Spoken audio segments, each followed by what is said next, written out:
What would you do if you discovered your own daughter was the monster terrorizing your new family from the inside? I never thought I would be the kind of father digging through my daughter's phone at 2 in the morning, but there I was, sitting in my home office with the glow of the screen illuminating evidence of something I could barely comprehend.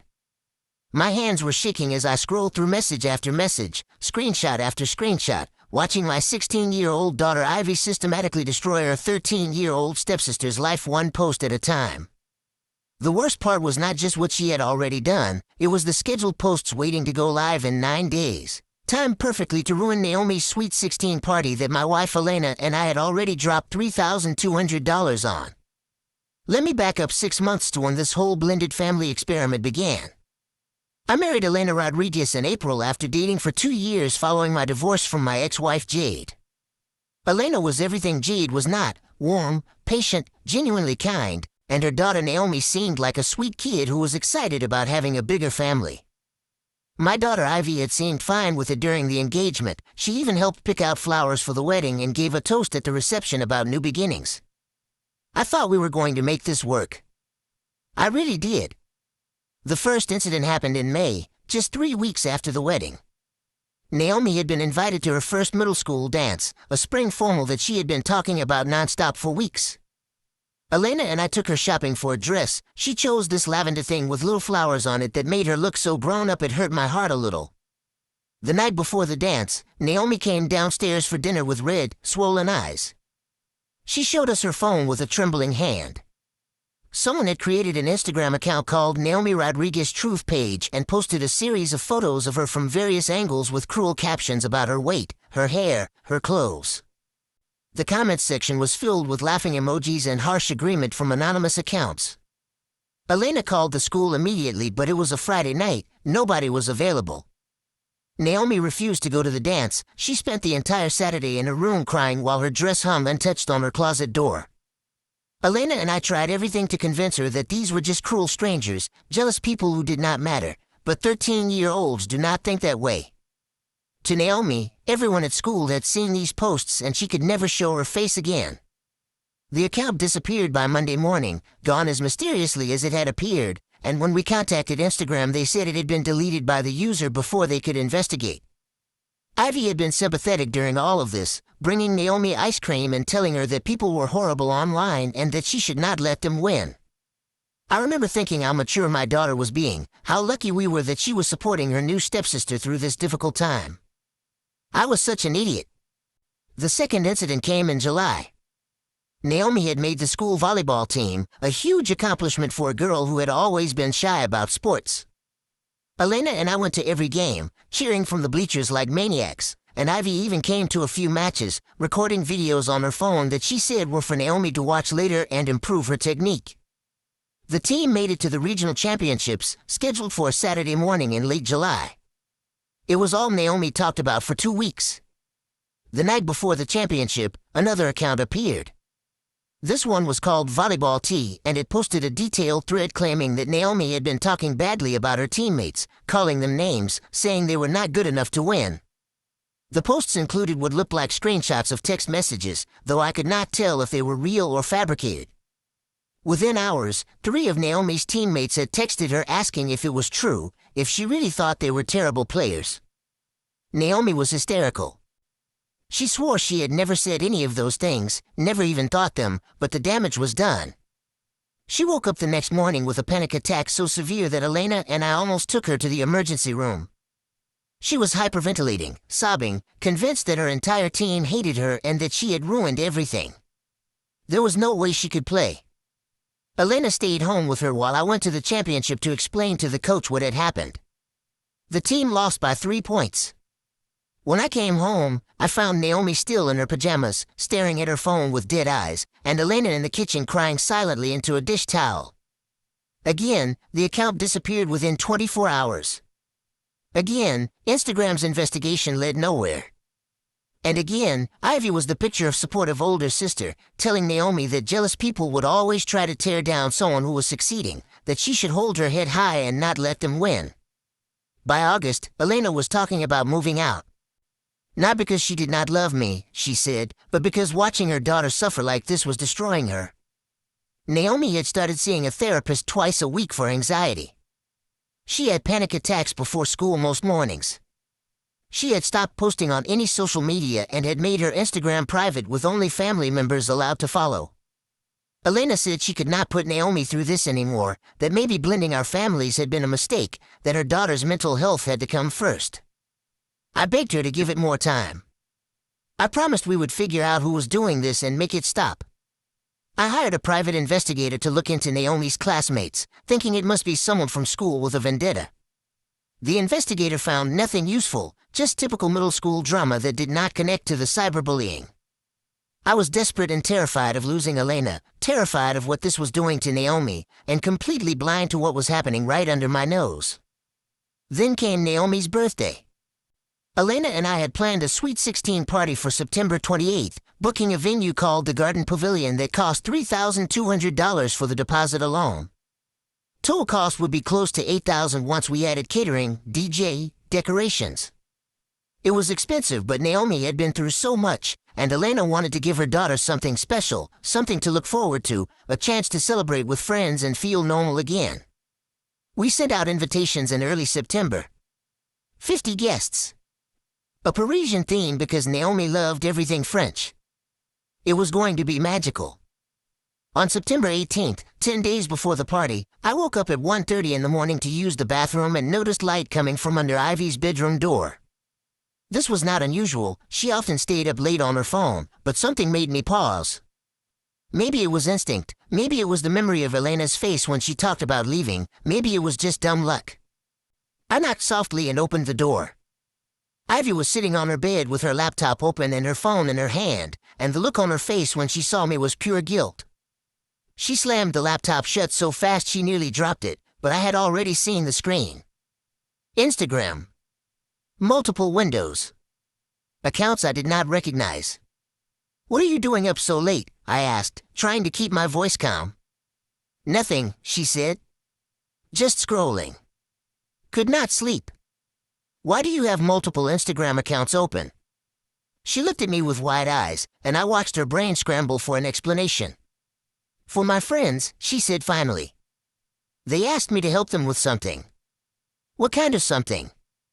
"Just stuff, Dad. It is not a big deal. Can you please leave so I can sleep now?"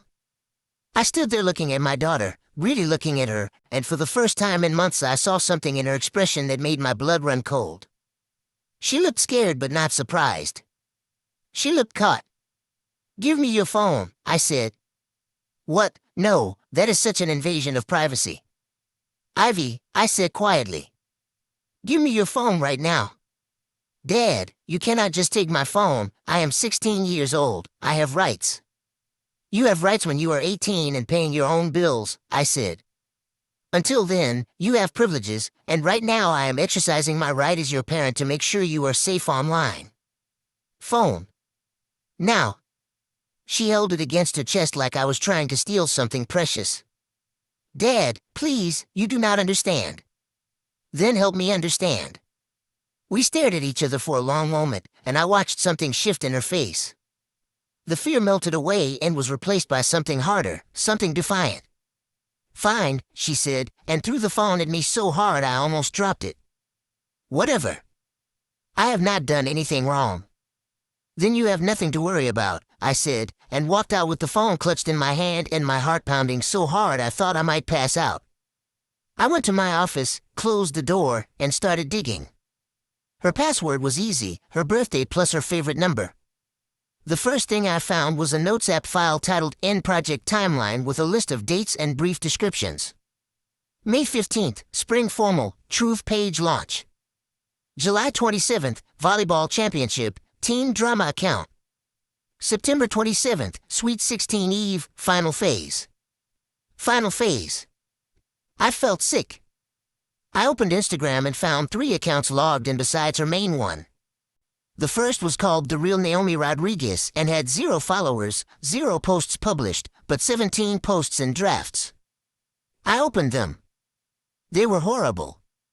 Photos of Naomi that had been taken at our house, candid shots where she looked awkward were caught mid-motion, edited to look worse with filters and unflattering crops. Captions that accused her of being fake, of talking behind people's backs, of thinking she was better than everyone else. Screenshots of what looked like text messages where Naomi supposedly said terrible things about her friends, though I was certain they were fabricated. The scheduled published date was September 27th, 8 p.m. the night before her party. The second account was called Birthday Party Exposed and had drafts of posts claiming that Naomi's party was going to be boring, that she had only invited people to get gifts, that she had talked badly about everyone on the guest list. More fake screenshots.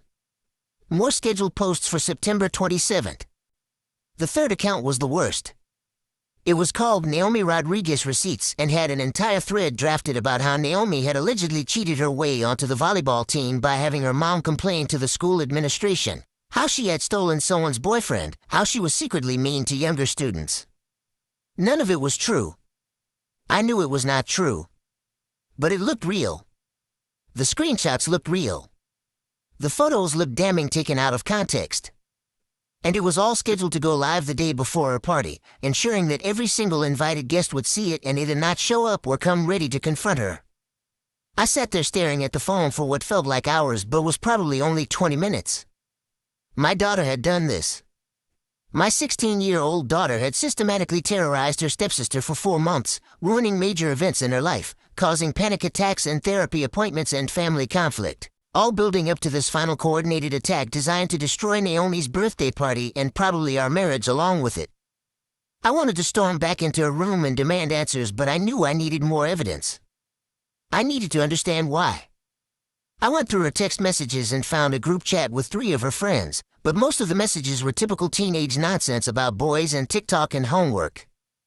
Nothing about Naomi. Then I noticed she had a hidden app folder buried in her settings. Inside was a messaging app one did not recognize called Signal.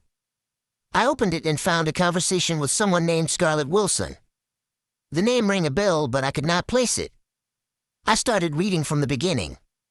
The first message was from May, right after the wedding. Scarlett had written, "Your dad really went through with it, huh?" And Ivy had responded, "Unfortunately." From there the messages detailed every step of the harassment campaign. Scarlett was not just aware of what Ivy was doing, she was actively helping. She had created one of the fake accounts. She had helped write the captions. She had provided screenshots that she had fabricated using photo editing apps. And worse, she kept encouraging Ivy to do more. "Your dad needs to see what a mistake this was," Scarlett wrote in June. "If that brat ruins your family, he will regret it forever. My mom says Elena is completely wrong for him," another message read from July. "She says your parents were perfect together and Elena is just some rebound who got lucky." That was when I finally placed a name. Scarlett Wilson. Her father was Marcus Wilson, the man my ex-wife Jade had been dating for the past year. I had met him twice at custody exchanges. He seemed like a decent enough guy, quiet, polite. His daughter Scarlett was Ivy's age. They had become friends through our daughter's connection, and apparently Jade had been spending a lot of time with both girls. I kept reading and felt my stomach drop further with each message. "My mom wants to talk to you about something," Scarlett had written in August. "She has an idea for how to really make this work." The next messages were even more explicit.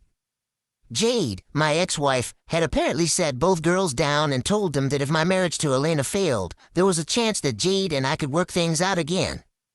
She told them that she had made mistakes, that leaving me had been the biggest regret of her life, that she had been going to therapy and working on herself. She said that if Ivy could just make things difficult enough for long enough, Elena would leave and take Naomi with her, and then our family could heal and get back together. My ex-wife had recruited our daughter to sabotage my marriage. I sat there in the dark of my office, holding the phone, and felt rage like I had never experienced before.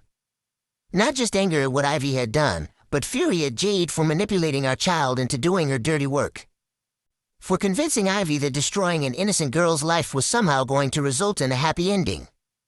For being so selfish and vindictive that she could not just let me move on and be happy. I took screenshots of everything. Every fake account, every drafted post, every message between Ivy and Scarlett, every indication of Jade's involvement. Then I went to Ivy's laptop and found even more evidence. She had entire folders of photos of Naomi, hundreds of candid shots taken over the past 6 months. She had documents outlining her plans in detail, including backup accounts in case the main ones were shut down. She had researched cyberbullying techniques and how to avoid getting caught. This was not a teenage mistake or a moment of poor judgment. This was calculated, sustained, and cruel. At 4 in the morning, I finally allowed myself to feel the full weight of what I had discovered. I put my head in my hands and cried. I cried for Naomi, who had done nothing wrong and had suffered so much. I cried for Elena, who had been ready to leave me to protect her daughter. I cried for Ivy, who I had clearly failed as a father if she thought this behavior was acceptable. And I cried for myself, for the family I thought I was building, for the fantasy that we could all just blend together and be happy. By the time Elena woke up at 6:30, I had a plan. I made coffee and waited for her in the kitchen. When she came downstairs, she looked exhausted. She had been having trouble sleeping for weeks. I handed her a cup and told her we needed to talk before the girls woke up. The look on her face told me she thought I was going to ask for a separation. Instead, I showed her the phone. She did not say anything for a long time. She just scrolled through the evidence, her face getting paler and her hands starting to shake. When she finally looked up at me, her eyes were full of tears. "Your daughter did this," she said quietly. "Your daughter has been torturing my baby for 4 months. "Yes," I said. "And my ex-wife put her up to it." I showed her the messages from Scarlett and the references to Jade's involvement. Elena read them twice, then set the phone down very carefully on the kitchen table like it might explode. "What are we going to do?" she asked. "We are going to handle this properly," I said. "We are going to make sure there are real consequences and that this never happens again. And we are going to save Naomi's party if we can." I called my office and took a personal day. Then I called the school and asked to meet with Principal Carter and the IT coordinator, a woman named Hannah Foster who had given a presentation on cyberbullying at the beginning of the school year. I explained that I had evidence of a serious cyberbullying situation involving students at the school and needed their help documenting everything properly. They agreed to meet me at 9. At 7:30, Ivy came downstairs looking defiant. "Where's my phone?" she demanded. "In my office," I said. "We will talk about it later." "Dad, you cannot just take my phone. That is not fair." "Ivy," I said calmly, "you have 2 choices. You can go to school today without your phone, or you can sit down right now and tell me the truth about what you have been doing to Naomi for the past 4 months. Your choice." She stared at me, and I watched the defiance crumble. Her face went white. "I do not know what you are talking about," she whispered. "Then I guess you are going to school without your phone." Naomi came downstairs then, moving slowly, her shoulders hunched. She barely looked at anyone anymore. Elena gave her a hug and told her she loved her, and I saw Ivy watching them with an expression I could not quite read. Was it jealousy? Guilt? Regret? I could not tell, and at that moment I did not care. After the girls left for school, Elena and I drove to the high school together. Hannah Foster met us in her office with Principal Carter, and I laid out everything I had found. I showed them the accounts, the messages, the timeline, the evidence of coordination with Scarlett Wilson. Hannah's expression got grimmer with each strain. "This is one of the most elaborate cyberbullying campaigns I have seen from a teenager," she said finally. "And the fact that it was targeted at a family member makes it even more concerning." "Can you help us prove it came from Ivy's devices?" I asked. Hannah nodded. "If you give me permission to access her accounts, I can pull metadata that will show when and where each post was created and scheduled. IP addresses, device identifiers, timestamps. It will create an evidence trail that proves these accounts originated from her phone and laptop." "Do it," I said. It took Hannah about 3 hours to compile everything into a formal report. She traced every fake account back to Ivy's devices. She documented the pattern of posts timed to major events in Naomi's life. She even found deleted Instagram messages where Ivy had practiced her captions before posting them, making them crueler each time. The report was 20 pages long and absolutely damning. While Hannah worked, I called my ex-wife. "Jade," I said when she answered, "we need to talk about what you have been encouraging Ivy to do." There was a long pause. "I do not know what you mean," she said, but her voice was tight. I have messages between Ivy and Scarlett discussing your involvement in a cyberbullying campaign against my stepdaughter. I have evidence that you told our daughter to sabotage my marriage. And I have a meeting scheduled with all involved parties for tomorrow evening where we are going to discuss consequences. Cooper, she started, her voice rising. I did not tell her to do anything. Do not lie to me, I said. I have screenshots of everything. You can either show up tomorrow and take responsibility for your part in this, or I can take this evidence to my lawyer and we can discuss modifying custody arrangements.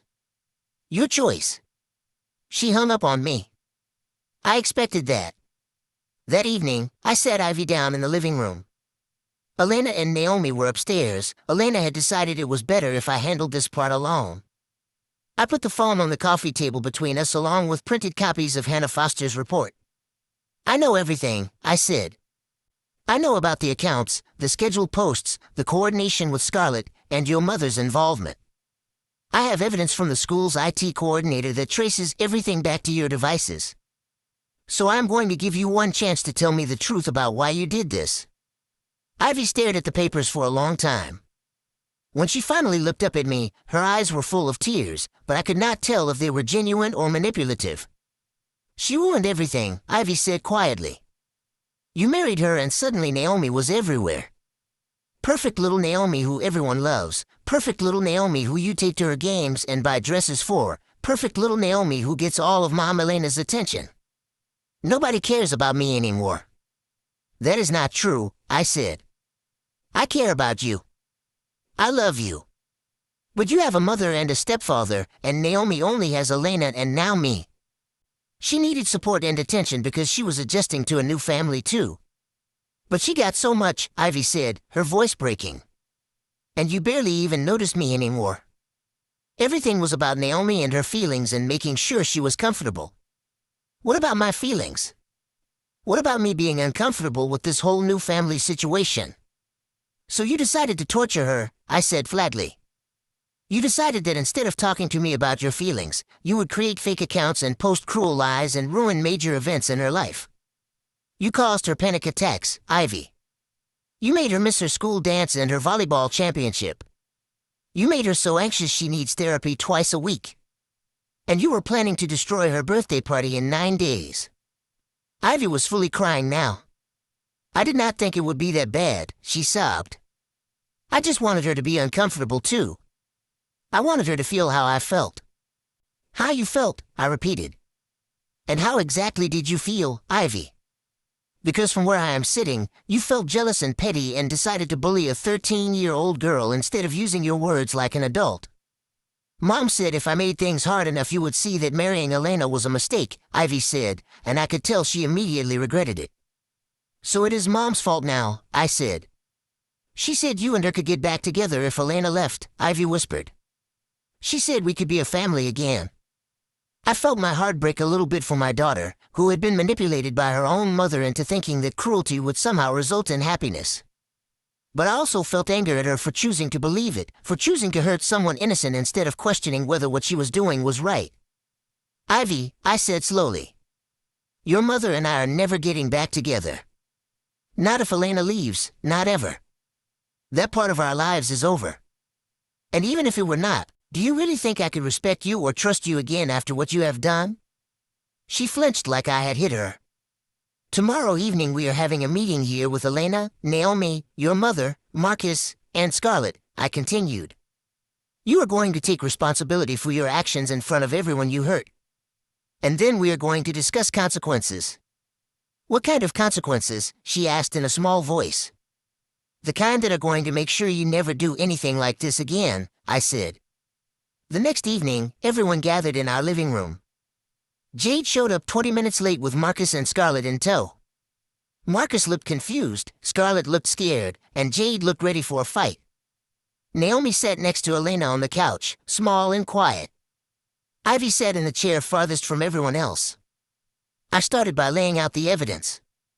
I showed them the fake accounts, the scheduled posts, the timeline of harassment, and the messages between Ivy and Scarlett. I showed them Hannah Foster's report proving the accounts originated from Ivy's devices. And then I showed them the messages referencing Jade's involvement and encouragement. Jade tried to interrupt several times, but I kept talking. When I finished, there was silence. Naomi was the first to speak. "Why did you hate me so much?" she asked Ivy quietly. "What did I ever do to you?" Ivy looked at the floor. "I did not hate you," she mumbled. "Yes, you did," Naomi said, and her voice was stronger than I had heard it in months. "You hated me enough to spend 4 months trying to destroy my life. You hated me enough to make me scared to go to school. You hated me enough to ruin my dance and my volleyball championship, and you were going to ruin my birthday party too. So do not sit there and tell me you did not hate me." "I was jealous," Ivy said, tears streaming down her face. "You got everything. You got my dad and you got attention and everyone loved you and I felt invisible. So you decided to make me invisible instead," Naomi said. "You decided to make me so scared and anxious that I did not want to exist anymore. Do you know that I have panic attacks almost every morning now? Do you know that I am on medication because of what you did? Do you know that I did not want my birthday party anymore because I was so scared of what you were going to do to me?" Ivy sobbed openly but did not respond. "Jade," I said, "do you have anything to say?" My ex-wife looked at me with an expression I could not read. "I was trying to protect my daughter," she said finally. "I was trying to help her through a difficult adjustment. By encouraging her to cyberbully a child," I said flatly. "I did not encourage anything," Jade snapped. "I just told her that if she was struggling she should be honest about her feelings. You told her that if she made my marriage difficult enough, Elena would leave and we could get back together," I said. "Do not insult my intelligence by pretending that was innocent advice." Jade opened her mouth, then closed it again. Marcus was staring at her with a look of horror. "Did you really say that?" he asked her quietly. She did not answer. "Scarlett," I said, turning to the other girl. "Why did you help Ivy do this?" Scarlett glanced at Jade, then at her father, then down at her hands. "I thought we were just pranking her," she said in a small voice. "I did not know it was going to be this serious.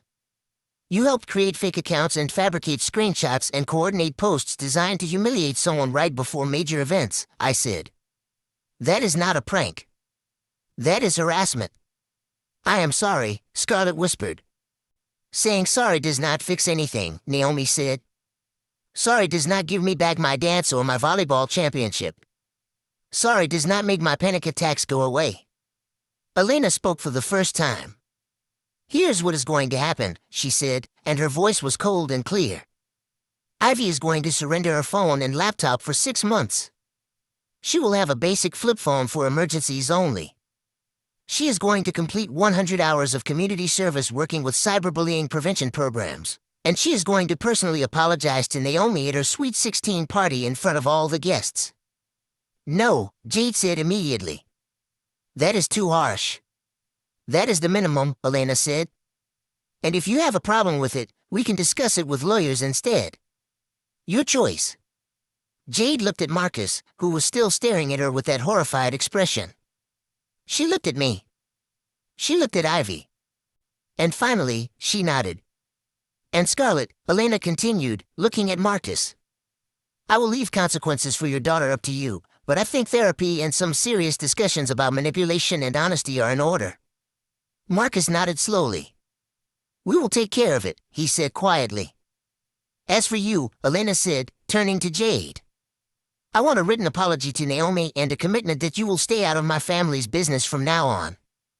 You can have whatever relationship you want with Ivy during custody time, but you will not use her as a weapon against my marriage. Are we clear?" Jade nodded stiffly. The meeting ended shortly after.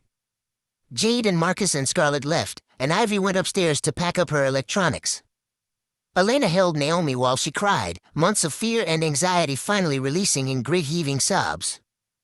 I sat next to them and rubbed Naomi's back and told her over and over that we were going to make sure she was safe, that her party was going to be beautiful, that she deserved to be happy. That night after Naomi went to bed, Elena and I sat in our room together. "Do you think she will be okay?" Elena asked quietly. "Eventually," I said. "It is going to take time, but I think she will heal." "What about Ivy?" "I do not know," I admitted. "I failed her somehow. I let her get to a place where she thought this was acceptable behavior. We both failed her, Elena said. We were so focused on making sure Naomi was comfortable that we did not notice Ivy was struggling. That does not excuse what she did, but it does mean we have work to do as parents. She was right. Over the next week, I had several long conversations with Ivy about jealousy, communication, consequences, and making amends. She was resistant at first, angry and defensive, but slowly I saw something shift in her. The reality of what she had done seemed to finally sink in. She asked to talk to Naomi several times, but Elena and I agreed it was too soon, that Naomi needed space to heal before facing her again. The day of Naomi's Sweet 16 party arrived. The garden pavilion looked like something out of a fairy tale, all white lights and flowers and French-themed decorations. 48 of the 50 invited guests showed up. Naomi wore a pale pink dress and her hair was curled, and she looked happy for the first time in months. Ivy stood up in front of everyone during the toasts and gave the apology we had written together. She said that she had been responsible for the cyberbullying Naomi had experienced, that she had been jealous and cruel, that she had made terrible choices that hurt someone who did not deserve it. She said she was sorry and that she was working on being a better person and a better sister. She said that Naomi deserved this beautiful party and so much more. The room was silent when she finished. Then Naomi stood up and walked over to Ivy. For a moment I thought she was going to yell at her or storm off, but instead she said quietly, "Thank you for telling the truth." Then she turned and walked back to her friends. It was not forgiveness, not yet, but it was a start. That was 3 weeks ago now. Naomi is still in therapy, but her panic attacks have decreased significantly. She rejoined the volleyball team and they have been working with her to catch up on what she missed.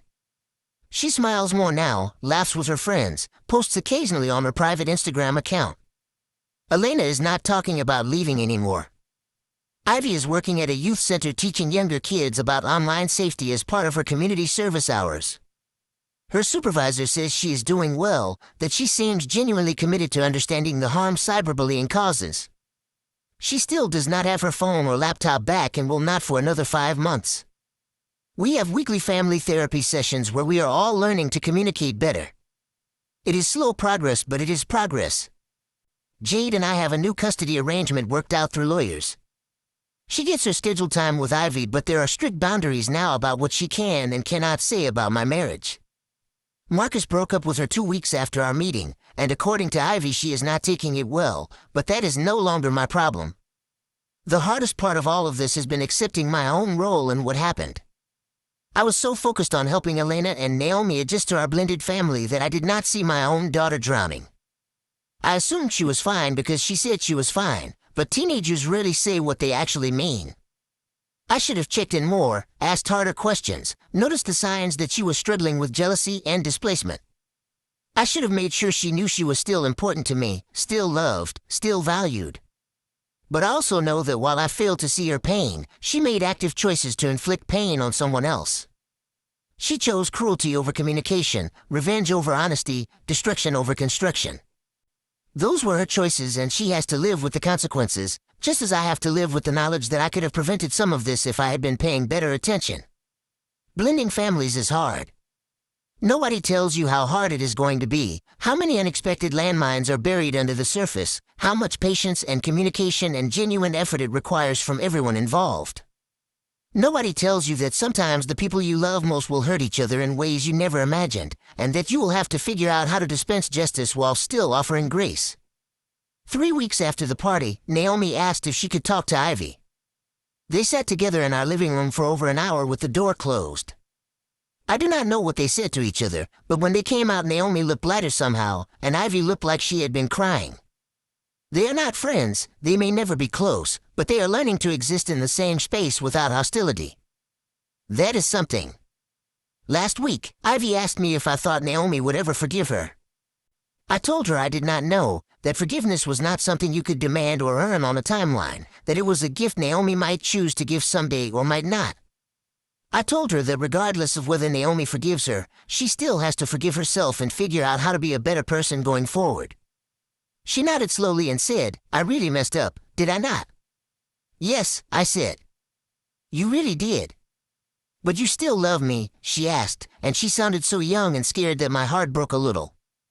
Always, I told her. Even when I do not like your choices, even when I am disappointed or angry, I will always love you. That is what being a parent means.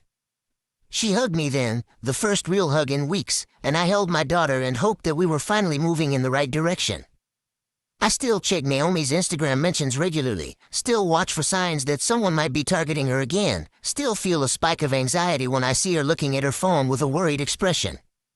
The trust that was broken is going to take a long time to rebuild, both between the girls and between me and Ivy. But we are trying, all of us are trying, and some days that feels like enough. The $3,200 deposit on the garden pavilion was worth every penny because Naomi got to have one perfect night where she felt celebrated and safe and loved. The photos from that party are all over our house now, Naomi smiling in her pink dress, Naomi dancing with her friends, Naomi blowing out 16 candles while everyone sang. In every photo she looks happy, and after everything she went through, that happiness feels like the biggest victory of all.